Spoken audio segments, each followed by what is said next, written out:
آج کی داستان ہے محترمہ عائشہ برجٹ ہنی کی۔ السلام علیکم۔ وعلیکم السلام۔ آپ نے کب اسلام قبول کیا اور اس وقت آپ کی عمر کیا تھی؟ آج سے تقریباً 3.5 برس پہلے میں نے اسلام قبول کیا۔ اس وقت میری عمر 21 سال تھی۔ براہ کرم تفصیل سے بتائیے کہ آپ نے اسلام کیوں اور کیسے قبول کیا؟ میں جس گھر میں پیدا ہوئی اور پرورش پائی وہ عام انگریز گھرانوں ہی جیسا ہی تھا۔ میری والدہ عیسائی تھی، مگر میں نے انہیں کبھی عبادت کرتے ہوئے اور عیسائیت کی پیروی کرتے ہوئے میں نے کبھی نہیں دیکھا تھا۔ والد صاحب بھی اسی حالت میں تھے۔ ہمارے گھر کی حالت مکمل طور پر بے دینی کی تھی۔ مجھے نہیں یاد کہ میں نے وہاں کسی زبان سے کبھی خدا کا نام سنا ہو۔ اچھا، تو یہ بتائیے کہ آپ کا بچپن کیسا گزرا؟ بچپن میں مجھے ایک مذہبی اسکول میں داخل کروایا گیا۔ وہاں وہی سلیبس پڑھایا جاتا تھا جو عام چرچ اسکولوں میں پڑھایا جاتا تھا، مگر عجیب بات یہ تھی کہ جلد ہی عیسائیت کے بہت سے عقائد میرے ذہن میں کھٹکنے لگے، خصوصاً تثلیث کے عقیدے سے تو وحشت ہونے لگی۔ کتنی عجیب بات ہے کہ عیسائیوں کا عقیدہ یہ تھا کہ حضرت عیسیٰ علیہ السلام تمام انسانوں کے گناہ کے بدلے صلیب پر چڑھ گئے ہیں، اور اب انسان جو چاہے کریں، جیسی مرضی زندگی گزاریں، وہ اس میں مکمل آزاد ہیں۔ میں نے ان عقائد کے بارے میں بہت سی دلیلیں سنی، مگر صاف احساس ہوتا تھا کہ تصویر کا ایک رخ پیش کیا جا رہا ہے۔ قصہ مختصر یہ ہے کہ میں پڑھتی تو ایک مذہبی اسکول میں تھی، مگر جب میں نے اسے چھوڑ دیا تو مکمل بے دین ہو چکی تھی۔ اچھا، تو یہ بتائیے کہ اسکول سے فارغ ہونے کے بعد آپ کی ایڈلٹ لائف کیسی تھی؟ اسکول کی تعلیم سے فارغ ہو کر میں نے فلسفہ پڑھنا شروع کیا۔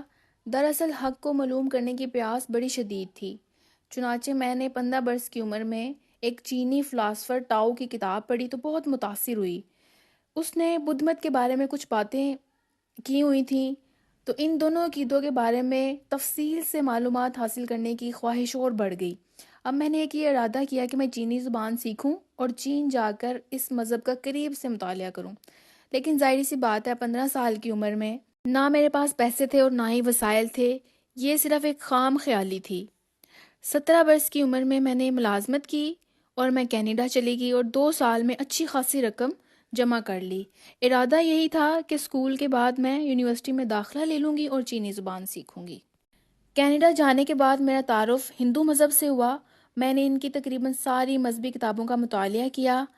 یوں میں نے اندازہ لگایا کہ بدھ مت اور ہندو مت میں حسن ہے، مگر ان میں سے کسی نے بھی میرے ذہن کو مطمئن نہ کیا۔ یہ مذاہب روزمرہ کی زندگی میں کوئی بھی توازن پیدا کرنے میں مکمل طور پر ناکام ہیں۔ انہی حالات میں نے اسکول کا امتحان پاس کرنے کے بعد لندن یونیورسٹی میں داخلہ لے لیا اور پھر چینی زبان سیکھنے میں لگی۔ یونیورسٹی میں میرا تعارف کچھ مسلمان طالب علموں سے ہوا۔ اس سے پہلے اسلام کے بارے میں نے کچھ نہیں سنا تھا، نہ ہی کچھ پڑھا تھا۔ سچی بات تو یہ ہے کہ تمام یورپین لوگوں کی طرح میں نے اس کے بارے میں تعصب اور غلط فہمیاں پالی ہوئی تھیں، مگر یونیورسٹی میں مسلمان ساتھیوں نے بہت تحمل اور ہمدردی کے ساتھ اپنے عقائد کی وضاحت کی۔ میں نے جو بھی اعتراض کیا اس کا جواب انہوں نے بڑے حوصلے سے دیا اور پڑھنے کو مجھے کتابیں دیں۔ ابتدا میں نے ان کی کتابوں کی محض ورق گردانی کی اور چھوڑ دیا۔ میرا خیال یہ تھا ان کتابوں میں ذہنی عیاشیوں کے سوا اور کیا ہو سکتا ہے، مگر جب میں نے واقعی سنجیدگی کے ساتھ ان کے کچھ حصوں کو پڑھا تو پتہ چلا کہ یہ کتابیں تو دوسرے مذاہب کی کتابوں سے بالکل مختلف ہیں۔ اسلام کے بارے میں میری غلط فہمیاں آہستہ آہستہ ختم ہونے لگیں۔ تو ان کتابوں کو پڑھنے کے بعد آپ کی ذہنی کیفیت کیا تھی؟ ان کتابوں کا میں نے مطالعہ بہت زیادہ توجہ سے شروع کر دیا۔ ان کے اسلوب بیان نے مجھے حیران کر دیا۔ خالق کائنات، مخلوقات اور حیات بعد الموت کے عقائد کو جن منطقی اور سائنسی دلیلوں کے ساتھ پیش کیا گیا تھا اس نے مجھے بے حد متاثر کیا۔ ماشاءاللہ ماشاءاللہ۔ اچھا، اس کے بعد ان مسلمان طالب علموں نے مجھے قرآن مجید کا ایک انگریزی ترجمہ پیش کیا۔ حقیقت یہ ہے کہ خواہ میں کتنی کوشش کروں اس تاثر کے تناسب کو بیان نہیں کر سکتی جو قرآن مجید نے میرے دل میں نقش کیا۔ اسلام سے تعارف ہوئے مشکل سے بھی 3 مہینے ہی ہوئے تھے کہ میں نے اسلام قبول کر لیا۔ ابھی میں نے اس کے بنیادی عقائد سے ہٹ کر اس کے بارے میں کچھ نہیں جانا تھا۔ اس کے مختلف شعبوں کی تفصیلات جاننے کا مرحلہ بعد میں آیا، اور میں نے ایک معاملے میں اپنے مسلمان بھائیوں سے رہنمائی حاصل کی جس میں مجھے کبھی مایوسی کا سامنا نہ کرنا پڑا۔ تو آپ کے اسلام قبول کرنے کی بڑی وجوہات کیا تھیں؟ اس سوال کا جواب اتنا آسان نہیں ہے۔ کیوں؟ دیکھیں، اسلام کا ہر پہلو دوسرے کے ساتھ جڑا ہوا ہے۔ اسلام کی یہی خصوصیت ہے کہ وہ انسانوں پر سب سے زیادہ اثر انداز ہوتی ہے۔ مسلمان جب بھی کوئی کام کرتا ہے تو اللہ کا نام لیتا ہے۔ جب اللہ کا نام لیتا ہے تو اس حوالے سے وہ اپنا حساب بھی کرتا ہے، یوں وہ بہت اونچے معیار کو پا لیتا ہے۔ پھر اس طرح روزمرہ کی زندگی اور مذہبی زندگی میں کوئی دوری نہیں رہتی، بلکہ دونوں میں ایک تعلق قائم ہو جاتا ہے جو متوازن بھی ہوتا ہے اور دونوں کے لیے بے حد ضروری بھی ہوتا ہے۔ آپ کے قبول اسلام پر آپ کے خاندان اور رشتہ داروں کا کیا رد عمل تھا؟ جہاں تک میرے والدین کی بات ہے، انہوں نے میرے اسلام قبول کرنے پر کوئی توجہ نہیں دی۔ انہوں نے سوچا کہ چینی زبان سیکھنے کی طرح یہ بھی اسلام قبول کرنا بھی ایک فضول سا شوق ہے جو وقت کے ساتھ اپنا آبال ختم کر دے گا۔ مگر جب انہوں نے دیکھا کہ میرے عقائد نے آگے بڑھ کر میری زندگی کو تبدیل کرنا شروع کر دیا ہے اور میری عادتوں میں بھی بہت زیادہ تبدیلی آ گئی ہے، تو وہ بہت گھبرائے اور پچھتائے بھی۔ میں نے شراب اور سور کا گوشت چھوڑا تو وہ خاصے ناراض ہوئے۔ انہیں بالکل یہ پسند نہیں تھا کہ میں ایک چادر میں لپٹی رہوں اور سر پر ہر وقت دوپٹہ لیے رہوں۔ اصل میں ان لوگوں کو فکر لوگوں کی باتوں کی تھی کہ لوگ کیا کہیں گے، ورنہ میرے عقیدے یا ایمان سے انہیں کوئی فرق نہیں پڑتا تھا۔ اس کے برعکس میرے جاننے والوں کا رویہ خاصا مختلف تھا۔ وہ میرے سے آرگیومنٹ کرتے، جب بھی میں انہیں کوئی بات سمجھاتی تو وہ اسے قبول کرنے پر ہرگز تیار نہ ہوتے۔ جب میں اسلامی عقائد پر بات کرتی تو وہ اسلام کی حکمت کو تسلیم کرتے۔ کیا آپ نے اسلام قبول کرنے کے بعد کسی مشکل کا سامنا کیا؟ دیکھیں، بات یہ ہے کہ انگلستان کے لوگ جو سوچ سمجھ سے آری ہیں، اسلام کے بارے میں سخت رویہ اختیار کرتے ہیں اور مسلمانوں کا مذاق بھی اڑاتے ہیں۔ یہ حرکت وہ منہ پر نہ کرتے ہوں، مگر پیٹھ پیچھے اہل اسلام کا مذاق اڑانا ان کا دل پسند مشغلہ ہے۔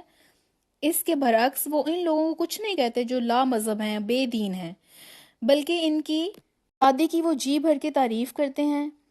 میرے ہم وطنوں کی اس عمومی روش کے باوجود کم از کم میرے ساتھ یہ معاملہ پیش نہیں آیا۔ اس کی وجہ یہ تھی کہ میں یونیورسٹی میں امریکن سٹڈیز کی طالبہ تھی، اور جن لوگوں سے نیا نیا تعارف ہوتا تھا وہ عموماً مذہب اور عقائد سے آگاہ ہوتے تھے۔ تاہم میں جانتی ہوں کہ دوسرے مسلمانوں کو کس قسم کے سلوک کا سامنا کرنا پڑتا تھا۔ آپ کے خیال میں اسلام کی تبلیغ کے لیے کون سا طریقہ زیادہ بہتر ہے؟ دوسروں کو اسلام کی تبلیغ سے پہلے ہمیں اپنی زندگی اور اعمال کا محاسبہ کرنا چاہیے۔ خود کی زندگی کو اسلام کا عملی نمونہ بنا کر پیش کرنا چاہیے کہ لوگ ہمیں دیکھ کر متاثر ہوں۔ اصل میں یہ فرض کر لیا گیا ہے کہ اسلام کے مبلغ بننے کے بعد ہمیں کسی چیز کی ضرورت نہیں، حالانکہ یہ ذمہ داری بہت نازک اور اہم ہے۔ اسلام کے بارے میں مکمل معلومات رکھنے کے بعد ہی ہم اچھے مبلغ بن سکتے ہیں۔ اس میں کوئی شک نہیں کہ اس سلسلے میں مختلف کتابوں کو خاصی اہمیت حاصل ہے، اور ایک غیر مسلم زبانی بات چیت کے مقابلے میں کتاب پر زیادہ توجہ دے سکتا ہے۔ لیکن بدقسمتی سے انگریزی میں اسلام پر اچھی کتابیں بہت کم ہیں۔ تاہم میں پھر بھی یہ کہوں گی کہ ایک جیتی جاگتی زندہ مثال ہی اسلام کی تبلیغ کے لیے مفید رہے گی۔ اگر ہم اپنی زندگیوں کو اسی طرح ڈھال لیں جس طرح قرآن مجید ہم سے تقاضا کرتا ہے، تو اسلام کو پھیلنے میں پھر کوئی قوت نہیں روک سکتی۔ تو یہ بتائیے کہ برطانوی مسلمانوں کو سماجی زندگی میں کن مشکلات کا سامنا کرنا پڑتا ہے؟ جہاں تو پورے کا پورا خاندان اسلام قبول کر لیتا ہے تو وہاں کوئی مشکل پیش نہیں آتی۔ وہ لوگ پھر اسلامی اقدار کو اختیار کر لیتے ہیں اور سکون کی زندگی گزارتے ہیں۔ لیکن جب کوئی غیر شادی شدہ لڑکا یا لڑکی یا شادی شدہ مرد یا عورت اکیلے اسلام قبول کرتا ہے تو مشکلات اس کے استقبال کے لیے موجود ہوتی ہیں۔ انہیں ہر وقت یہ احساس تنگ کرتا رہتا ہے کہ یہ معاشرہ اور ماحول ان کا نہیں ہے۔ انہیں نماز پڑھنے اور روزہ رکھنے میں سخت مشکلات کا سامنا کرنا پڑتا ہے۔ اللہ کا شکر ہے کہ مسلم گھرانے اس سلسلے میں اپنی ذمہ داری کو نبھا رہے ہیں۔ آپ کا کیا خیال ہے کہ اسلام کو پھیلانے میں کس چیز کی سب سے زیادہ ضرورت ہے؟ میرے خیال میں برطانیہ میں ایسے مدرس درکار ہیں جو اسلام کا بہترین نمونہ ہوں، اور وہ نئے مسلمان ہونے والوں کو قرآن اور اسلام کی تعلیم دیں۔ بہت سے نو مسلم جو قرآن مجید کو سمجھنا چاہتے ہیں مگر ان کے پاس ایسی سہولت نہیں ہے۔ مجھے یہ کہتے ہوئے بہت افسوس ہو رہا ہے کہ لندن کا اسلامک کلچر سینٹر اس سلسلے میں کچھ بھی نہیں کر رہا۔ البتہ مسلمان طلباء یہ فریضہ بخوبی نبھا سکتے ہیں، مگر ایک تو انہیں اپنی پڑھائی کی سرگرمیوں سے فرصت نہیں ملتی، دوسرے وہ اپنے مذہبی فرائض کی عظمت کا احساس بھی نہیں رکھتے۔ وہ اصل میں یورپ کی جھوٹی اور مصنوعی چمک دمک سے بہت متاثر ہیں، مگر وہ یہ نہیں جانتے کہ یہ سب کچھ مداری کا کھیل ہے۔ آخر میں اسلامی ملکوں کے مضبوط خاندانی نظام اور صاف ستھری سماجی زندگی کو بہت خراج تحسین پیش کرتی ہوں۔ اگر ہم اس کا مقابلہ یورپ کی معاشرتی اور خاندانی زندگی سے کریں تو پتہ چلتا ہے کہ مسلمان عظمت کی کن بلندیوں پر ہیں۔ اس سے اندازہ ہوتا ہے کہ اگر فی الواقع اسلام کا نظام عمل میں آ جائے تو رحمت و برکت کا کیا عالم ہوگا۔ اچھا عائشہ، آپ سے بات کر کے بہت اچھا لگا۔ اللہ آپ کو دین پر استقامت دے اور اسلام کا آپ کو بہترین مبلغ بنائے۔ بہت شکریہ، جزاک اللہ خیرا کثیرا۔